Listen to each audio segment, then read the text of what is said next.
Good morning, students. Sum number 10th of exercise 20.1. A table of top 9 decimeter 5 centimeter long, 9 decimeter 5 centimeter broad. What will be the cost to polish at the rate of 20 पैसे पर square centimetre? कह रहे हैं एक table है, उसके top की जो लेंथ एंड ब्रेथ है हमारे पास गिवन है. कह रहे हैं what will be the cost, क्या कॉस्ट होगी to polish at the rate of 20 पैसे पर स्क्वायर सेंटीमीटर. एक स्क्वायर सेंटीमीटर को कॉस्ट पेंट करने की कॉस्ट 20 पैसे हैं, तो पूरे टॉप को पेंट करने की कॉस्ट क्या होगी? ठीक है, वो हमने फाइंड आउट करनी है. सपोज ये आपके पास टेबल है, ठीक है, जैसे भी होता है आपको वो देख. ये टेबल का इसकी लेंथ एंड ब्रेथ गिवन है. लेंथ कितनी है? 9 डेसीमीटर 5 सेंटीमीटर. ब्रेथ कितनी है? 6 डेसीमीटर 5 सेंटीमीटर. पहले तो आप इसको क्या करेंगे, चेंज कर लेंगे सेंटीमीटर में. जो डेसीमीटर, 1 डेसीमीटर में क्या आता है? 10 सेंटीमीटर. इसको चेंज करना है सेंटीमीटर में, तो 10 के साथ मल्टीप्लाई हो जाएगा. ठीक है, तो 10 के साथ मल्टीप्लाई कितना है? 90 + 5 95 सेंटीमीटर. सिमिलरली इस ब्रेथ को करेंगे तो कितनी आ जाएगी ब्रेथ? 1 डेसीमीटर में कितने सेंटीमीटर होते हैं? 10 सेंटीमीटर. और 6 डेसीमीटर को सेंटीमीटर में करना है तो 10 के साथ मल्टीप्लाई होगा, कितना आएगा? 60 + 5 65 सेंटीमीटर. अब जो टॉप का एरिया था, जो टेबल का टॉप है, उसकी लेंथ ब्रेथ गिवन है. उससे पता चल जाएगा कि उसका एरिया कितना है टोटल. लेंथ ब्रेथ है तो area of table top formula rectangle वाला लगा के लेंथ इंटू ब्रेथ निकाल लिया. 95 सेंटीमीटर मल्टीप्लाई 65 सेंटीमीटर कितना आ गया? 6175 सेंटीमीटर. इट मीन्स जो टेबल के टॉप है उसका कितना एरिया है? 6175 सेंटीमीटर. अगर rate of polishing 1 centimetre, 1 centimetre को पॉलिश करने की कॉस्ट जो है वो कितनी है? 20 पैसे. ठीक है, 20 पैसे. तो आपको पता है कि 1 रुपीज़ में कितने पैसे होते हैं? 100 पैसे. और 1 पैसे में कितने रुपीज़ होते हैं? 1/100 रुपीज़. अब पैसों को रुपीज़ में कन्वर्ट करना है तो 1 पैसे में कितने रुपीज़ होते हैं? 1/100. 20 को 100 के साथ करेंगे डिवाइड तो रुपीज़ में कन्वर्ट हो जाएगा. 0 0 कैंसिल आउट हो गया, तो यहाँ पे क्या रह गया? 0.2 रुपीज़. ठीक है, अब हमें पता चल गया कि 1 सेंटीमीटर की कितनी कॉस्ट है? 0.2 रुपीज़. और कॉस्ट ऑफ पॉलिशिंग इतना 6100 सेंटीमीटर स्क्वायर को पॉलिश करने की कॉस्ट क्या होगी? अगर कॉस्ट ऑफ पॉलिशिंग 1 सेंटीमीटर इतनी है, तो इतने सेंटीमीटर को पॉलिश करने की कॉस्ट हम 6175 को मल्टीप्लाई किसके साथ कर देंगे? 0.2 के साथ. 0.2 के साथ मल्टीप्लाई किया तो आपका आंसर आएगा 2350. बट यहाँ पे डेसिमल है तो कितने डिजिट छोड़ के? एक डिजिट छोड़ के ही है, तो एक डिजिट छोड़ के डेसिमल लगा. तो ज़ीरो जो डेसिमल के बाद है, ज़ीरो की कोई वैल्यू नहीं होती, इसलिए हमारा सीधा आंसर क्या आ गया? 1235 रुपीज़. क्लियर? ओके, नेक्स्ट देखो. अब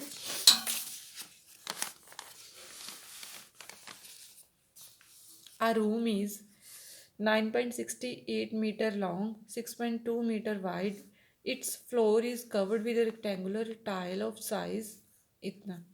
एक रूम है, उसका जो फ्लोर है, ठीक है, वो इट्स फ्लोर इज कवर्ड, उसका फ्लोर जो है किसके साथ कवर्ड है?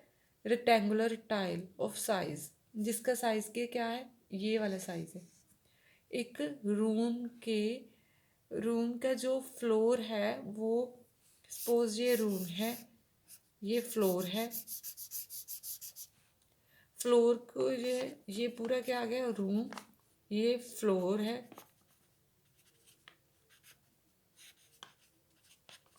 और फ्लोर जो है कि जो फ्लोर पे जो टाइल्स लगी हैं उसकी क्या मेजरमेंट है? 22. ये टाइल है, ये टाइल लगी है 22 एंड 10. और रूम की पहले जो लेंथ ब्रेथ है वो कितनी है? 9.68 मीटर. लेंथ ब्रेथ दी है, it means area of, sorry यहाँ पे क्या आएगा? रूम.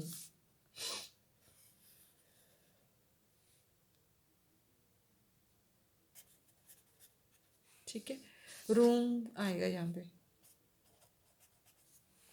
एरिया ऑफ रूम क्या आ जाएगा, length into breadth. Length into breadth क्या है, 9.68 सेंटीमीटर मल्टीप्लाई 6.2 मीटर। जब मल्टीप्लाई किया तो क्या आ गया, 60.016 मीटर स्क्वायर। अब टाइल, जो उसका ये रूम का जो फ्लोर है वो किससे कवर्ड है, रेक्टेंगुलर टाइल से। और टाइल की जो मेजरमेंट है, एक टाइल की, मतलब उन्होंने टाइल की मेजरमेंट दी है, इट मीन्स एक टाइल की जो मेजरमेंट है, लेंथ ब्रेथ है, क्या है, 22 centimetre and 10 centimetre. It means tile की जो लेंथ है वो 22 है, ब्रेथ क्या है 10 है। तो area of tile length breadth है तो रेक्टेंगल्स की निकलेगा। एरिया ऑफ टाइल क्या आ गया, लेंथ इंटू ब्रेथ। ठीक है, तो 22 मल्टीप्लाई 10 कितना आ गया, 220 सेंटीमीटर। अब सेंटीमीटर को मीटर में स्क्वायर में चेंज करना है, ये आपको मैंने बताया है पहले ही। तो क्या होगा, सेंटीमीटर को मीटर स्क्वायर में करना है तो 10,000 के साथ डिवाइड होगा, जीरो जीरो कैंसिल आउट हो गए, तो कितना रह गया, 0.022 मीटर स्क्वायर। ठीक है, उन्होंने बोला find the cost of the tile at a rate, find the cost of the tiles at a rate of ₹2.50 पर टाइल। कह रहे हैं फाइंड आउट करो कॉस्ट ऑफ टाइल्स। अगर एक टाइल की कॉस्ट 2.50 है तो find out the cost of tiles, जितनी टाइल्स लगी हैं। अब हमें क्या चाहिए, इसके बाद नंबर ऑफ टाइल्स निकालनी है। नंबर ऑफ टाइल्स कैसे निकलेंगे, उन्होंने एक टाइल की मैं कॉस्ट दे दी है। ठीक है, ये हमने एरिया ऑफ टाइल निकाल लिया, ये पहले एरिया ऑफ रूम निकाल लिया। ये उन्होंने एक टाइल की मेजरमेंट कितनी दी है, 2.50 रुपीज़। बट हमें कह रहे हैं कि टोटल कितनी कॉस्ट लगी है टाइल्स की, जितनी टाइल्स लगी हैं उनकी कॉस्ट क्या थी, वो पहले मुझे पता होना चाहिए कि कितनी टाइल्स लगी हैं, तभी पता चलेगा कि क्या कॉस्ट लगी थी। इसलिए के लिए मुझे नंबर ऑफ़ टाइल्स चाहिए। नंबर ऑफ़ टाइल्स मीन्स, अब देखो ये आपको पता ही है कि टोटल एरिया को एरिया ऑफ एक टाइल के साथ में डिवाइड कर देंगे तो हमारे पास नंबर ऑफ़ टाइल्स निकल आएगी। ठीक है, टोटल एरिया कितना था, टोटल रूम का एरिया क्या है, 6.016, और एक टाइल का जो एरिया है वो कितना है, 0.022। डिवाइड कर दिया, ये डेसिमल्स ओपन के नीचे 10,000 आएगा, इधर भी 10,000 वो ऊपर चला गया और ये कैंसिल आउट हो गई। ऐसे ही करते हैं ना, जब डेसिमल ओपन करते हैं तो कैंसिल आउट हो गई। अब इसको इसके साथ डिवाइड करेंगे तो आपके पास ये आ जाएगा 2,728। It means number of tiles मेरे पास कितनी आ गई, 2,728।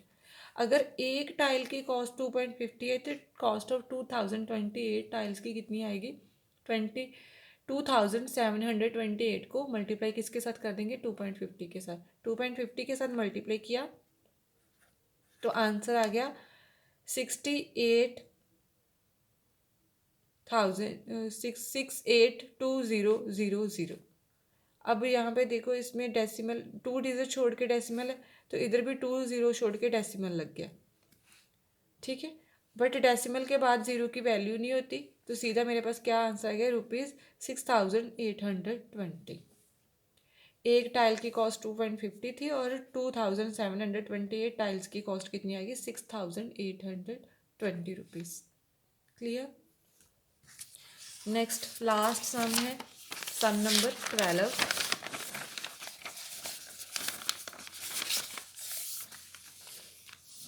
One side of square field is 179 meter. Find the cost of raising a lawn on the field at a rate of ₹1.50 पर स्क्वायर मीटर। कह रहे हैं हमारे पास एक फील्ड है स्क्वायर की शेप में, उस स्क्वायर फील्ड की साइड कितनी है, 179।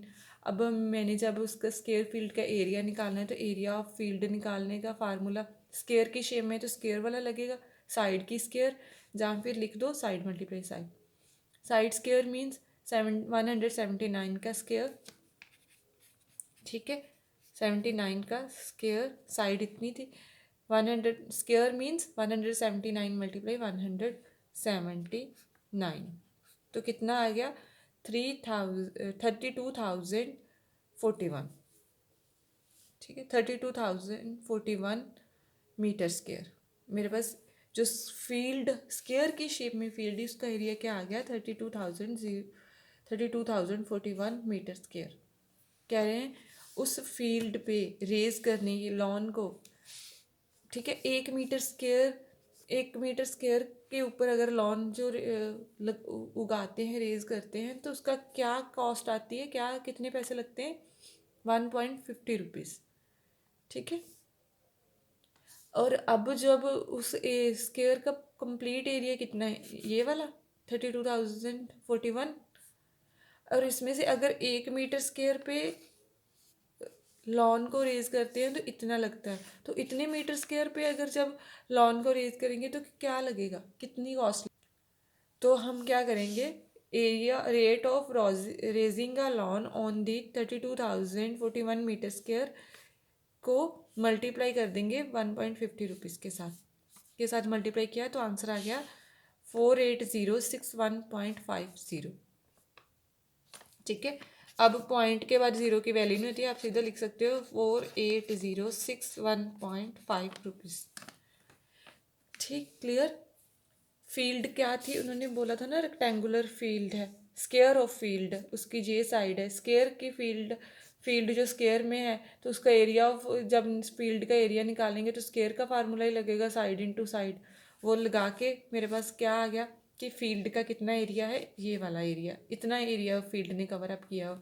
अगर उस फील्ड के 1 मीटर स्क्वायर पे अगर लॉन रेज करते हैं तो इतनी कॉस्ट आती है, तो अगर उसके सारे एरिए पे करेंगे तो कितना आएगा, सारे एरिए को मल्टीप्लाई 1.50 के साथ कर दिया तो वो जो कॉस्ट आ गई, इट मीन्स इतनी कॉस्ट लगेगी raising a lawn on the whole area of square. Okay बेटा, then now your exercise complete 21.1, next 20.2 is crossed, we will start your next exercise 20.3 in the next video. Thank you beta, have a nice day.